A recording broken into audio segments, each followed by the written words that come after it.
Nominados Tagyao Festival.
Walang masusunugan ng bahay, wala ring maaagawan ng jowa, dahil ang tanging hiling ko lamang po ay isang masigabong palakpakan na may kasamang hiyawan.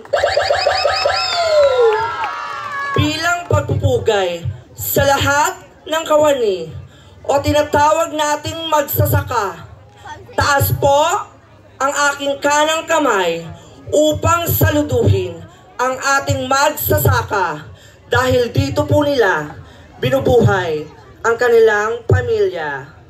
A girl is standing here before you, it's a fresh, indeed innocent 20 years old stunner who truly all the way lasts from the Plastic Festival of the Philippines, lungsod ng Valenzuela.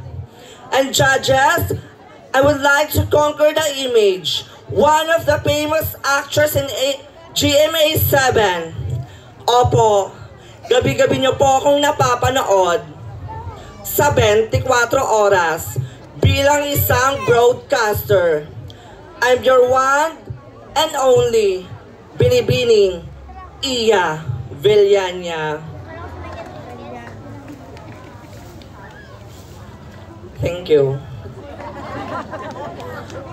Iya Villania nagsasabing, bakla, bading, o charing-charing, anuman po ang itawag nyo sa amin, amin po ang gabing ito. Mula dito hanggang dulo ay tagahanga laming naman po kayo. And judges, my national costume is wearing for tonight. It's Guintong Butil inspired from the local farmers from the lungsod of Nueva Ecija. And judges, mark my number because I will give you a night and show to remember. Thank you.